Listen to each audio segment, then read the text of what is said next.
Señor Fancypants. From an underground laboratory in Pennsylvania comes the Señor Fancypants Show, a podcast that sometimes has clever introductions, but I can't think of anything right now. So here's some random words. Squirrel, fighter jet. Please give it up for your host, Señor Brian Fancypants. All right. Thank you so much. Yes, I'm glad you're here. All right, good morning, good afternoon, and good evening.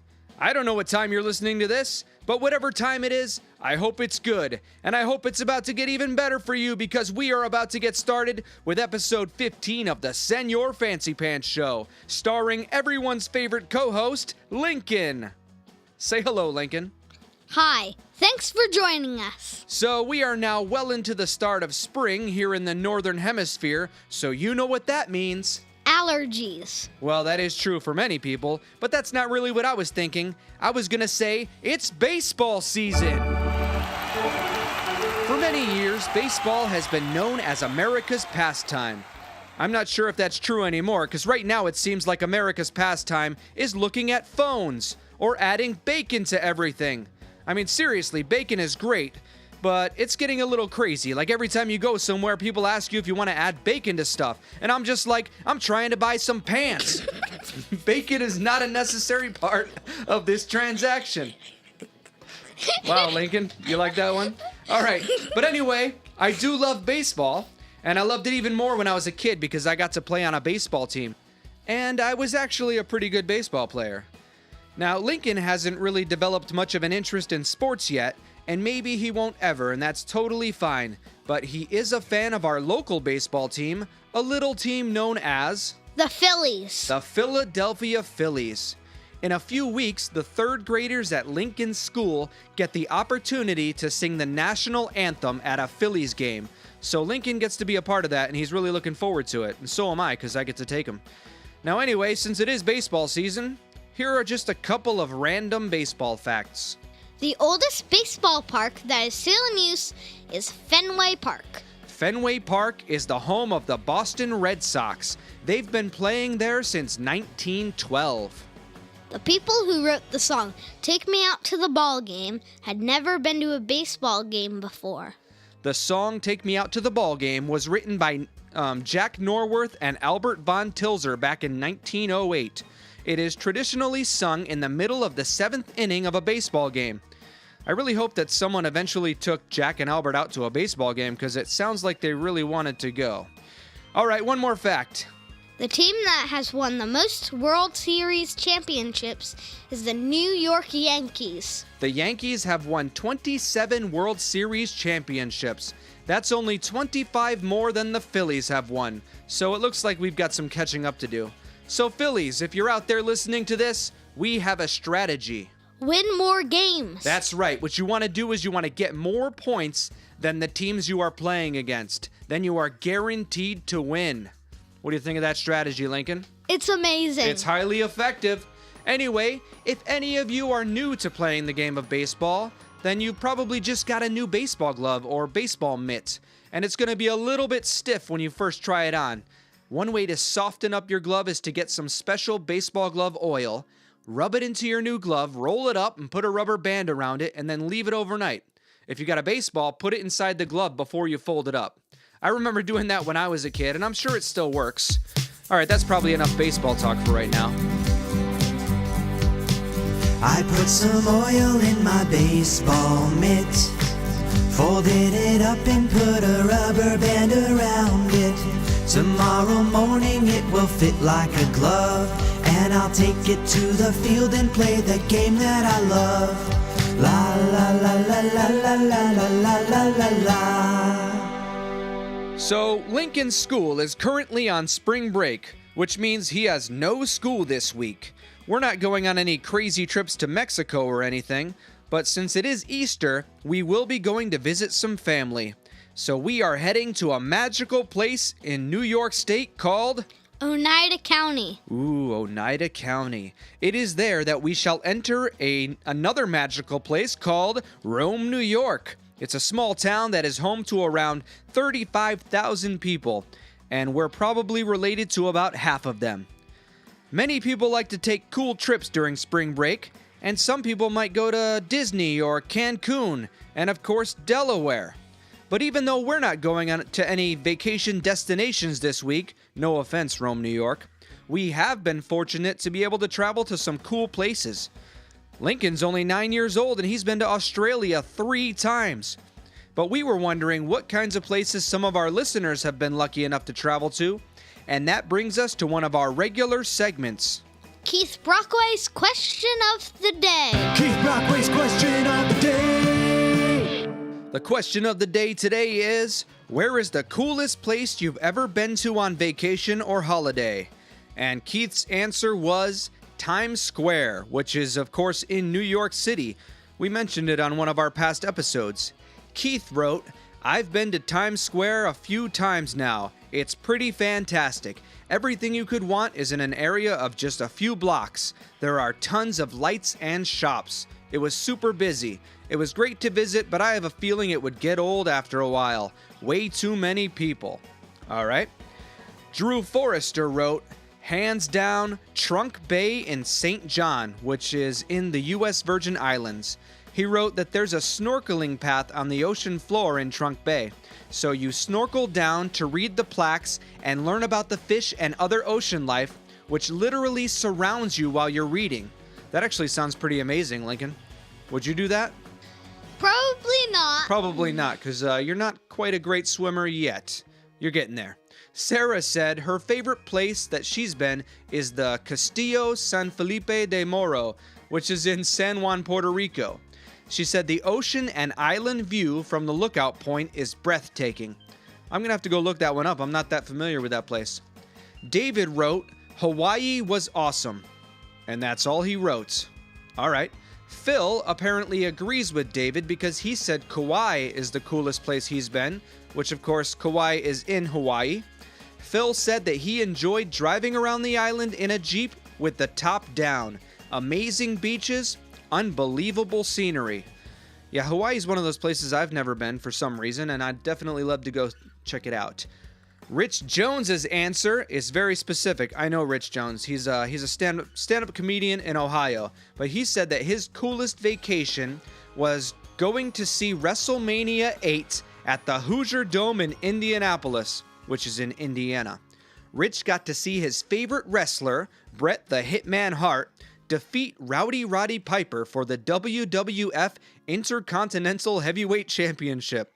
For you kids out there, those are the names of popular wrestlers from the 1900s. Well, glad you had a great time, Rich. Sounds awesome. Jeff wrote, I went to Iceland. It was still light out at midnight. The hotel had salami for breakfast. That's all he wrote. You know, I'd love for Jeff to be able to make a commercial based on his trip to Iceland. I don't know how that would go, I guess. Do you enjoy going places that are still light out at midnight? Do you often find yourself wishing that people wouldn't judge you for eating a plate of salami for breakfast? Then you need to talk to your travel agent and tell them you want to go to Iceland. I don't know, that's all I got. What do you think, Lincoln? It's good. Yeah, it's not bad. All right, Lincoln, where's the coolest place you've been on vacation? I'm not sure. Probably Australia. Probably Australia. What's the coolest thing you did while you were in Australia? I know we've talked about this already, but do you remember? No. No? For me, one of the coolest things was last time we were there and you and I went and walked the cliffs on Bondi Beach in Sydney. I'm going to have to go with, that's definitely one of the coolest places I've ever been. All right. So in honor of springtime and spring break and baseball season, we're going to take a break and play an awesome song about baseball by Justin Roberts. Here is his song called Pop Fly. Coaches put me in the outfield. Do I even need to mention?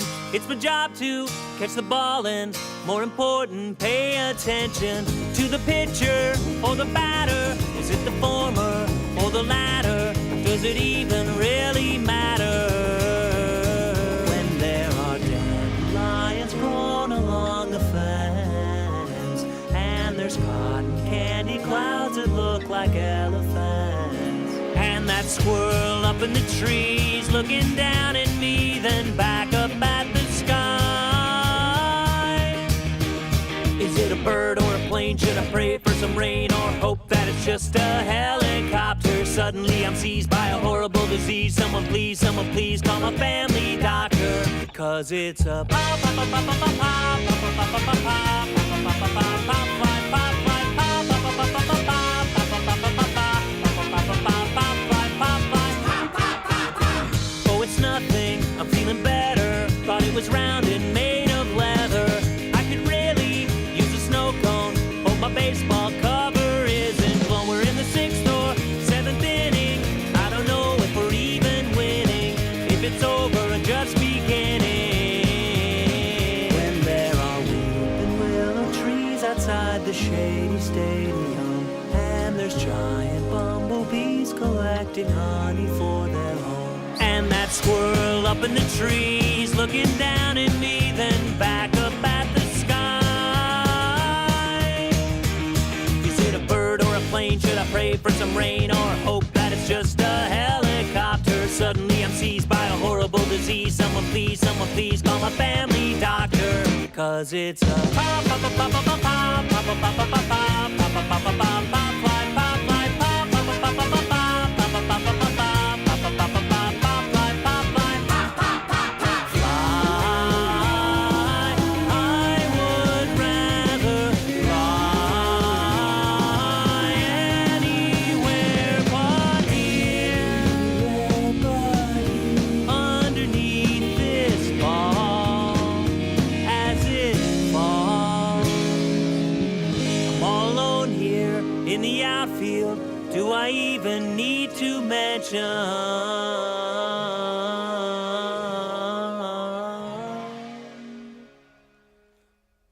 that I caught the pop, pop, pop, pop, pop, pop, pop, pop, pop, pop, pop, pop, pop, pop, pop, pop, pop, fly, pop, fly, pop, pop, pop, pop, pop, pop, pop, pop, pop, pop, pop, pop, pop, pop, pop, pop, fly, pop, fly, pop, pop, pop, pop, pop, pop, pop, pop, pop, pop, pop, pop, pop, pop, pop, pop, fly, pop, fly, pop, pop, pop, pop, pop, pop,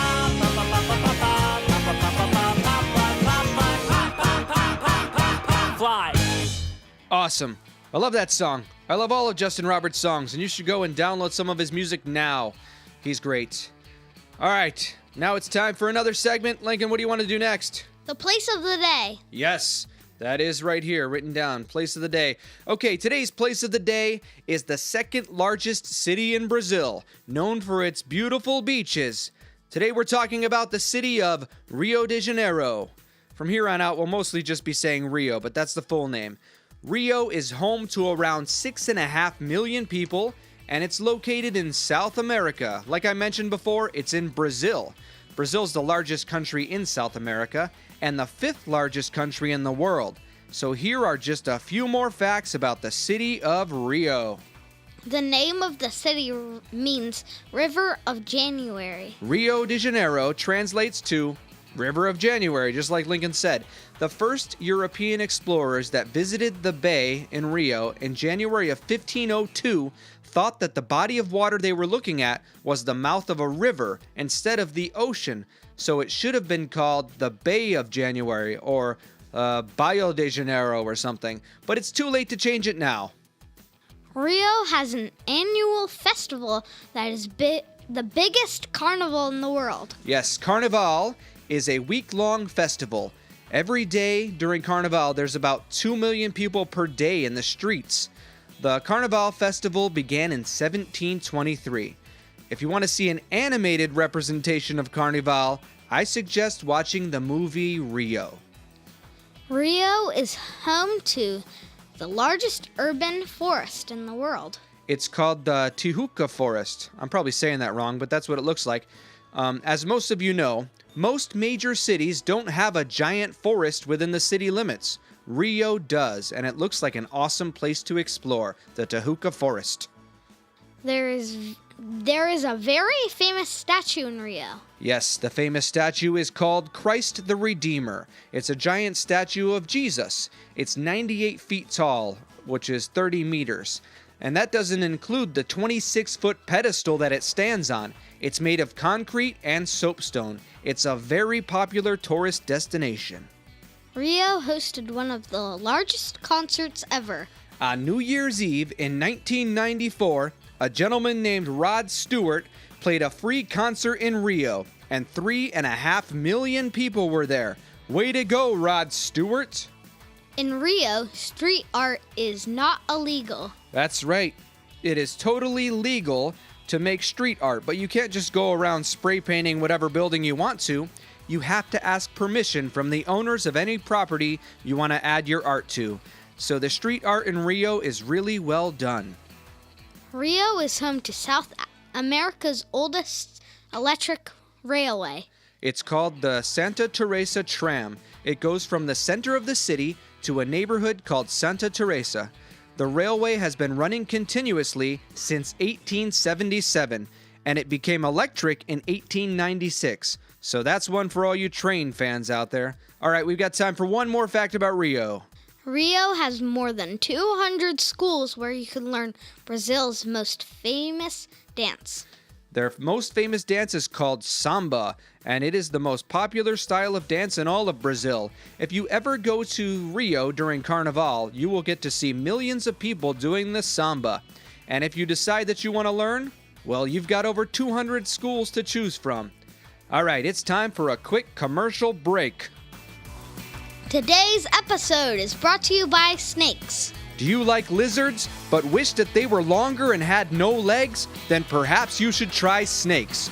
Buy a snake today at your nearest snake store. All right, all this talk about snakes is making me want to learn about an animal. It's time for our segment called Animals are cool. Here are some facts about one of them. Animals are cool. Here are some facts about one of them. Today's animal can be found in Central and South America. What animal is it, Lincoln? Sloths. That's right, sloths. Here are 7 facts about sloths. Sloths are the slowest animal in the world. They only travel an average of 125 feet per day, which is about 38 meters. There are 2 types of sloths. The 2 types are 2-toed and 3-toed sloths. It's a little confusing, though, because both types of sloths have 3 claws on their back limbs. The difference is that the 2-toed sloths have only 2 claws on their front limbs, so maybe they should call it the 2-fingered sloth. Sloths have natural camouflage. Yeah, algae grows on their fur, so it camouflages them green. The algae also gives them extra nutrients for their skin. Sloths spend 90% of their lives hanging upside down. This is not recommended for humans. Sloths are able to do this because their organs are attached to their rib cages, so they don't weigh down on their lungs. That means they can still breathe okay when they're upside down. Sloths are great swimmers. Yeah, they're actually faster in water, about 3 times faster than normal. And they can also hold their breath for 40 minutes, which is always useful when you're submerged in water. Sloths always look like they're smiling. Because of the way their face is structured, sloths look like they're constantly smiling, even if they're in pain or not feeling well. Sloths only use the bathroom once a week.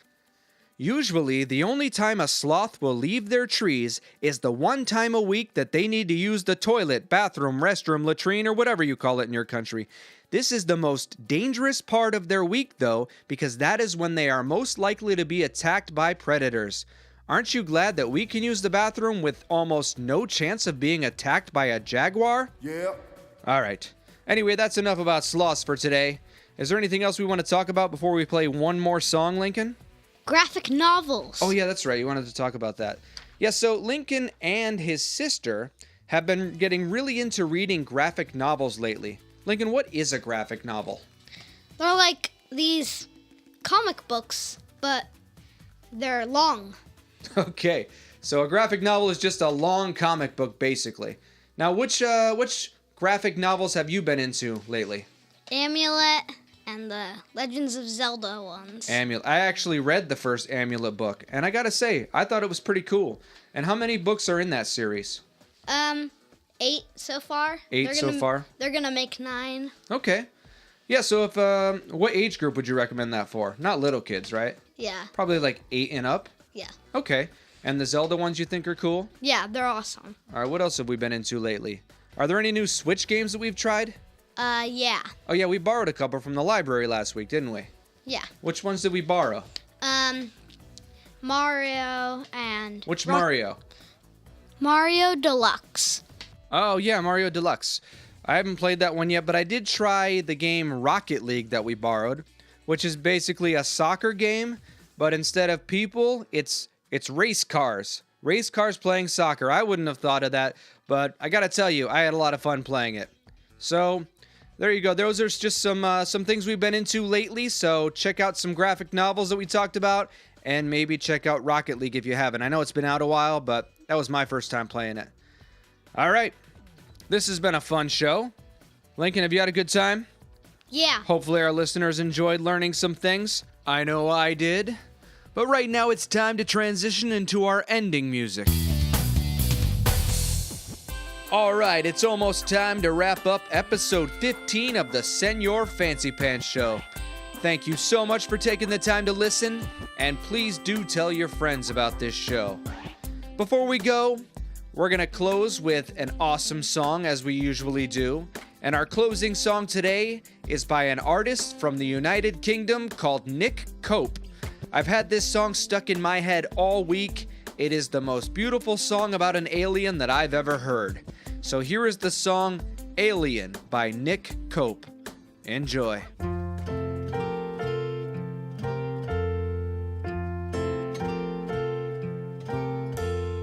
I have a friend, he's a strange friend indeed.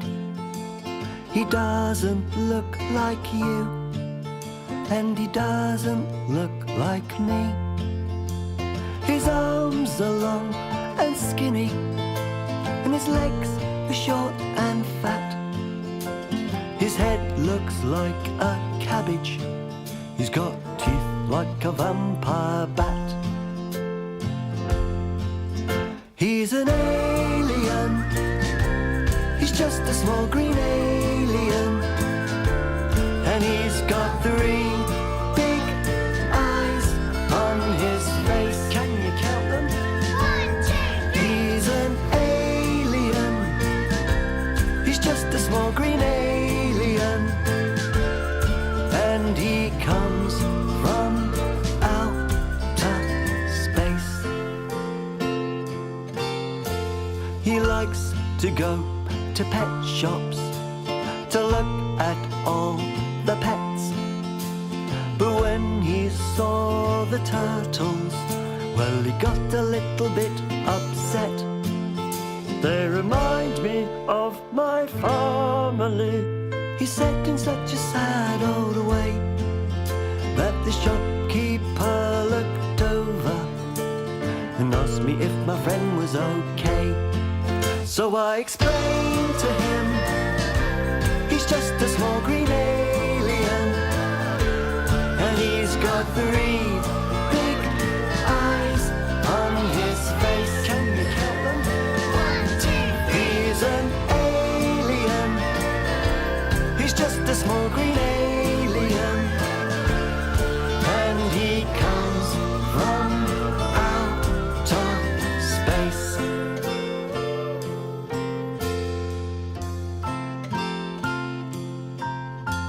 But now I am much older, he doesn't visit anymore. Or maybe I just imagined him, I really can't be sure. But on one dark clear night, while staring at the stars above, I saw something through my telescope. I wonder, can you guess what it was? Well, its arms were long and skinny, and its legs were short and fat, and its head looked like a cabbage, and he had teeth like a vampire bat. It was an alien, it was a small green alien, and he had 3